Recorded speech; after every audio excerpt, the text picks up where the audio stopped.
1,58,041 కోట్ల అప్పు చేసిన. ఇందులో దాచుకోవడానికి ఏం లేదు. అబద్ధాలు చెప్పి ప్రభుత్వాన్ని నడప. చేసినట్లే చెప్తా.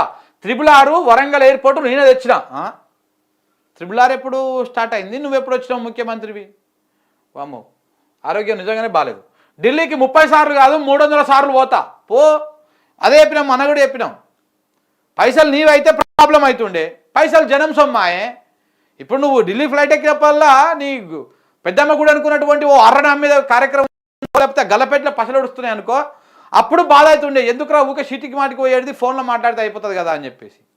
జనం సొమ్ము కదా, ఫ్లైట్ ఎక్కాలి, ఆడ దిగాలి, ఆడ రాజభోగాలు అనుభవించాలి, మళ్ళీ రావాలి, ఇది చేయాలి. పోయేది జనం సొమ్ము. పోయి వచ్చినప్పుడు 3 కోట్లు 4 కోట్లు జనం సొమ్ము ఖర్చు అవుతుంది.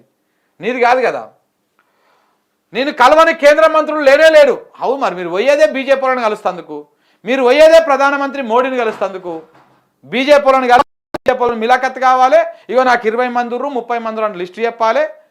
మన పోయి నువ్వు ప్రధానమంత్రి దగ్గరికి ఎందుకు పోయినావు, నీకు ఆడ అపాయింట్మెంట్ ఇప్పించింది ఎవరు, కిషన్ రెడ్డి మీద ఎందుకు ఎగురుతున్నావు, ఇప్పుడు దేనికోసం రవిశంకర్ని కలిసినావు, ఆయన ఎక్స్టర్నల్ అఫైర్స్ మినిస్టర్గా ఉన్నారు ఆయన. సో ఇవన్నీ ఎందుకు కలుస్తున్నావు, రెడ్ కార్ రోడ్ కథ ఏంది, అవన్నీ తెలియంది కాదా, అన్నీ తెలిసే. నువ్వు ఎందుకు ప్రధానమంత్రికి ఆడుకోతున్నావు, వాడ నీకు అపాయింట్మెంట్ ఇప్పించింది ఎవరు, నేను ఇవాళ రేపట్లో రాస్తా చూడండి మీరు. ఉద్యోగులకు జీతాలు ఇవ్వడమే కష్టం. అమ్మడానికి కూడా ఏం లేదు. ఉద్యోగుల కోరికలు ఏం కోరొద్దు. నిరసన చేస్తానంటే అదనంగా 2 గంటలు ఎక్కువ పని చేయండి. అసెంబ్లీలో రేవంత్ రెడ్డి వ్యాఖ్యలు. ఏమంటున్నాడు, అప్పు తెచ్చినా అంటున్నాడు. 1,58,000 కోట్ల అప్పు తెచ్చినా అంటున్నాడు. ఇంతకుముందుకు మనం రాస్తా ఉంటే అబద్ధాలు రాస్తున్నారు అని చెప్పేసి ఈ కాంగ్రెస్ బ్యాచ్ చెప్పాడు. ఇప్పుడు రేవంత్ రెడ్డి చెప్పిండు 1,58,041 కోట్ల అప్పు చేసినా అని. ఏం చేసినావు సార్ అప్పు చేసి? 1,58,000 కోట్లు 15 నెలల్లో. నెలకు 10,000 కోట్లు కళ్ళు మూసుకొని అప్పు చేస్తున్నావు. 10-15 కోట్లు. ఏం చేసినావు ఆ పైసలన్నీ? ఎవడు మింగిండు? తెచ్చిన అప్పంతా ఎక్కడ పోయింది? వచ్చిన ఆమ్దానంతా ఎక్కడ పోయింది? ఆమ్దాన్ దగ్గర ప్రతి నెల 15 నుంచి 18,000 కోట్లు వస్తుంది. అంటే ఈ సంవత్సర కాలంలో అవి ఒక 2 లక్షల పైన 2.5 లక్షల కోట్లు అవి ఉన్నాయి. అవి 2.5 లక్షల కోట్లు, ఇది 1,50,000 కోట్లు. మొత్తం కలిపితే 4 లక్షల కోట్లు ఎవరి జేబులకు పోయినాయి, ఎవరి బొక్కసాలలు నిన్నాయి, ఎవరి గల్లపెట్టెలు నిన్నాయి, ఎవరెవరి కౌంటర్కి ఎంతెంత పోయింది, మీ కుటుంబ సభ్యుల కౌంటర్లకు ఎంత పోయింది, తిరుపతి రెడ్డికి ఎంత పోయింది, కొండలరెడ్డికి ఎంత పోయింది, లెక్కలు చెప్పు బయటికి, సమాజానికి చూపించండి. ఇగో మేము సత్యహరిశ్చంద్రము రూపాయ తీసుకోలేదు, మొత్తం ప్రజలకే ఖర్చు పెట్టామని చెప్పేసి తెచ్చిన అప్పు, వచ్చిన ఆమ్దాని అన్నీ లెక్కలేసి వైట్ పేపరు బ్లాక్ పేపరు ఇది ఉంటుంది కదా, మీరు చెప్తారు కదా, అవన్నీ చూపించండి ప్రజలకి. అబద్ధాలు చెప్పి ప్రభుత్వాన్ని నడప. నువ్వు చెప్పేదే అబద్ధం సార్, ప్రతిరోజు అబద్ధమే. అబద్ధాలతోనే మీ ప్రభుత్వం నడుస్తూ ఉన్నది. ఆ అబద్ధాలు ప్రచారం చేసుకుంటూ నీ మీడియా ఛానళ్ళు బాకాలు ఊపుతూ ఉన్నాయి. అంతకుమించి ఇంకొకటి ఏం లేదు. ఇక వాళ్ళకు కూడా ఇదే ముక్క గతంలో. ఇక చూడండి మీరు ఒకసారి, మీకు ఇది కూడా వినిపిస్తా. గతంలో ఇగో ఇలా మాట్లాడండి చూడు. మేము తెచ్చినప్పు 1 డిసెంబర్ 2023 నుంచి 28/2/2025 మీడియా మిత్రులు కూడా సావధానంగా వినాలి. 1/12/2023 నుంచి 28/2/2025 మన ఫిబ్రవరి 28 తారీఖు వరకు లెక్క ఇది నేను చెప్పేది. సో ఇట్లా నువ్వు తెచ్చిన అప్పు చెప్పినావు లెక్క. ఇక ఇప్పుడే మిత్రుడు డిఏల గురించి మాట్లాడాడు. ప్రతి నెల 1వ తారీఖు నాడు జీతాలు ఇవ్వడానికి తలప్రాణం తోకొస్తుంది. మా ప్రభుత్వ ఉద్యోగులకు నేను ఇక్కడ నుంచి విజ్ఞప్తి చేస్తున్నా, నెల 1వ తారీఖు నాడు జీతాలు తీసుకొని మనం ప్రభుత్వానికి కొంత సేవలు అందిద్దాము. కొంత సమయం పడుతుంది. ఈ రోజు ఏం చేసుకున్నా ఈ వ్యవస్థ కూడా దెబ్బతింటది. మన 1వ తారీఖు నాడు జీతాలు ఇవ్వడానికి రిజర్వ్ బ్యాంకు దగ్గర అప్పుడప్పుడు చేబదులు అంటారు కదా అధ్యక్ష, ఊర్లలో అంటారు కదా, బ్యాంకు లోను షూరిటీస్ కాకుండా చేబదులు మళ్ళీ ఇస్తాం. 4,000 కోట్ల రూపాయలు చేబదులు చేసి ఫస్ట్ నాడు జీతాలు ఇచ్చిన అధ్యక్ష. రిజర్వ్ బ్యాంకును ఇంకో 4-5 రోజులలో నీకు సర్దుతా నాకు వచ్చేదాన్ని బట్టి చేబదులు ఇవ్వని రిజర్వ్ బ్యాంక్ లో 4,000 కోట్ల రూపాయలు తెచ్చుకొని ప్రభుత్వ ఉద్యోగులకు 1వ తారీఖు నాడు జీతాలు ఇచ్చిన అధ్యక్ష. అందుకే దయచేసి మా ప్రభుత్వ ఉద్యోగులకి, ప్రభుత్వం మీది, అన్ని లెక్కలు మీ ముందరనే పెడతా.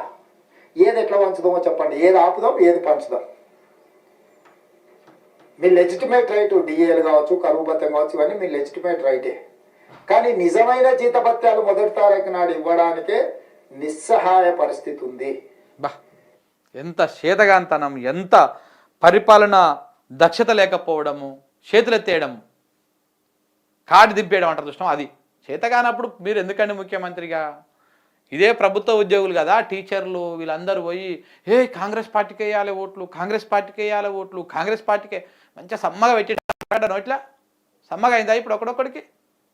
అయిపోయా, మీ డిఏలు గోయిందా, మీ జీతభత్యాలు గోయిందా, మీకు జీతాలు ఇస్తానికి అప్పు తెస్తున్నట్టు ఆయన చెప్తున్నాడు జోలి ముచ్చట. వచ్చిన దాన్ని మొత్తం మింగేస్తున్నారు మంచిగా, వీళ్ళ పరివార్ బ్యాచ్ మొత్తము, ఈ దండుపాలెం బ్యాచ్ మొత్తము మింగేస్తున్నారు మంచిగా.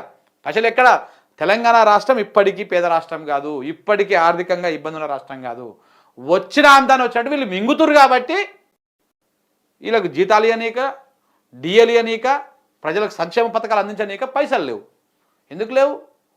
ఉన్న రియల్ ఎస్టేట్ రంగాన్ని హైడ్రాతోని బొంద పెడితివి. హైడ్రా ఎందుకు కూలగొడతా ఉన్నది? ఇప్పుడు రియల్ ఎస్టేట్ రంగం నడిస్తే లీగల్గా ప్రభుత్వానికి పైసలు వస్తాయి, హైడ్రా నడిస్తే మనకు కావాల్సిన మూటలు ఇల్లీగల్గా వస్తాయి. ఇప్పుడు చిన్న లాజిక్ అంతే. రియల్ ఎస్టేట్ నడిస్తే ఏమొస్తుంది, హైడ్రా నడిస్తే ఏమొస్తుంది? మీరు చూడండి,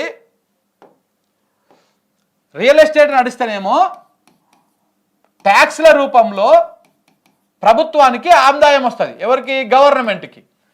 అదే హైడ్రా నడిచింది అనుకో, హైడ్రా నడిస్తే మూటల రూపంలో ఎట్లొస్తుంది? మూటల రూపంలో మన పరివారికి వస్తాయి. మూటల రూపంలో మన పరివారికి ఇగో ఇట్లా మూటలు, పెద్ద పెద్ద మూటలు ఇట్లా వస్తాయన్నమాట. ఈ మూటలు ఇవన్నీ ఆర్ ట్యాక్సు, కే ట్యాక్సు, ఇంకొక టీ ట్యాక్సు, ఇవన్నీ పోతూ ఉంటాయి. ఈ ఈ ఈ రూపంలో ఇవి పెదోనింటికి, ఇవి చిన్నోనింటికి, ఇవి ఇంకా నడిపోనింటికి ఈ మూటలు పోతూ ఉంటాయి. హైడ్రా నడిస్తే ఒక గిట్ల అవుతుంది. అదే రియల్ ఎస్టేట్ నడిస్తే ట్యాక్స్లు వస్తాయి, గవర్నమెంట్కి వస్తాయి, గవర్నమెంట్కి వస్తే ఆమ్దాని వస్తుంది. వచ్చిన పైసలన్నీ మీరు ఇట్లా మింగుతూ ఉంటే, మీరు కావాల్సుకొని హైడ్రాని తీసుకొచ్చి రియల్ ఎస్టేట్ రంగాన్ని పండబెడితే ఇంకా ఏడికెళ్ళి వస్తాయి పైసలు? లేక కాదు, చెప్తున్నా కదా, తెలంగాణ ప్రజల దగ్గర డబ్బులు లేక కాదు, తెలంగాణలో ఆర్థికంగా వెనుకబడింది కాదు, మీరే కావాలని ఈ రాష్ట్ర సంపదని కొన్ని కుటుంబాలకు మాత్రమే మళ్లించుకోవడానికి ప్రయత్నాలు చేస్తారు. దాంట్లో ప్రధానంగా మరి మన ఈ వర్యుల, ఈ అమాత్యులు, ఈ మోచవర్లందరూ కూడా ఉన్నట్టుగా తెలుస్తుంది. ఇప్పటికే చూస్తున్నా 20%, 30%లో పరిస్థితి ఉన్నప్పుడు అప్పుడప్పుడు మనకి జ్వరం వచ్చినప్పుడు పథ్యం పాటిస్తాం అధ్యక్ష. మీకు ఐడియా ఉంది కదా అధ్యక్ష? ఉంది. ఆరోగ్యం ఎక్కట్లయితే ఒక వారం రోజులు మీరు ముందు పథ్యం పాటించండి. మీరు ఈ పథ్యము, మీరు ఈ అప్పనంగా తినేటువంటి పైసలు ఏవైతే ఉన్నాయో ఈ మూటలు బంద్ చేసి పథ్యం పాటిస్తే రాష్ట్రం అంతా బాగుపడుతుంది. వాళ్ళకు ఉద్యోగాలకు వస్తాయి, వాళ్ళకి జీతాలు వస్తాయి, వాళ్ళకి డిఏలు బిఏలు ఏవైతే ఉన్నాయో అవన్నీ వచ్చేస్తాయి. మీరు ముందు కడుపు కట్టుకోవాలి కదా. మీరు ఆ మూటలు వద్దురా నాయన, ఇంకా మాకు జాలే వచ్చిన కాడికి ఈ 7.5 కాలంలో ఒకడొకడు 30-40 వేసినాం గట్టిగానే, ఏంటి వేల కోట్లు, ఇవి రూపాయలు కావు, వేసినాము ఇంకా వద్దు అని చెప్పేసి మీరు బంద్ పెట్టుకోవాలి. ప్రజలకు అప్పుడు సంక్షేమాలు, పింఛన్ 4000 అవుతుంది, రైతు భరోసా కళ్ళు మూసుకొని వస్తుంది ఇంటికాడికి, రైతు బీమాకు మీరు ప్రీమియం కడతారు, రైతులకు పండించిన పంటకు ఇప్పుడు ఇంకొకటి, ఇప్పుడు ఆల్రెడీ ఇంకా పంట పొట్ట మీదకి వచ్చింది, ఇప్పుడు వస్తారు. ఇక ఈ మార్చ్ ఎండింగ్ నుంచి ఏప్రిల్ స్టార్టింగ్ నుంచి మే దాకా యాసంగి కోతలు జోరు మీద ఉంటాయి. ఇక పంట కొనాలి, దానికి దాదాపు దగ్గర ఎంతైనా 9,000 ఓ 10,000 కోట్లు కావాలి. ఆ పైసలు లేవు ఇప్పుడు రైతులు ఆడ పంట వస్తూ ఉంది. ఇట్లాంటి అన్ని బోకర్ ముచ్చట్లు చెప్పాలి, రేపు మా దగ్గర పైసలు లేవని చేతులు ఎత్తేయాలి. ఈ కార్యక్రమం చేస్తూ ఉన్నారు. నాన్ వెజ్ తినడం మానేస్తాం, తెలుసు కదా అధ్యక్ష. మనం అట్లనే మనకి ఏదైనా పరిస్థితి మరి మీకు ఎప్పుడు జ్వరం వస్తుంది సార్? అదే మీకంటే మీ ప్రభుత్వానికి, మీ మంత్రులకు జ్వరం వస్తే పథ్యం ఉంటారు కదా, నాన్ వెజ్ బంద్ చేస్తారు కదా, అట్లా మీకు జ్వరం వస్తే ఈ మూటలు బంద్ చేశారనుకో ప్రజలందరికీ మంచిగా బాగుపడతారు. మీకు జ్వరం రావాలని కోరుకుంటున్నా. అయితే అంటున్నాడు కదా, ఇదే ముక్క చాలా మంది గతంలో ఇగో నిశాంత్ అంటే ఒక ఆయన అడిగిండు, ఇది బట్టి విక్రమార్క గారిని, ఇప్పుడు ఆర్థిక శాఖ మంత్రి, డిప్యూటీ ముఖ్యమంత్రి. మీరు ఇన్ని హామీలు ఇస్తారు, పైసలే లేవంటారు, ఎటుకెళ్ళంటే అప్పుడు చెప్పిండు సమాధానం.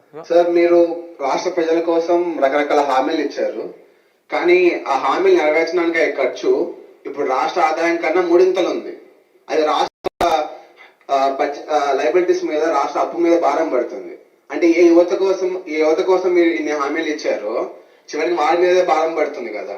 మీరు దీన్ని ఎలా సాల్వ్ చేద్దాం అనుకుంటున్నారు? ముందు ప్రజలకు మేలు చేయాలనేటువంటి సంకల్పం చాలా ముఖ్యమైనది.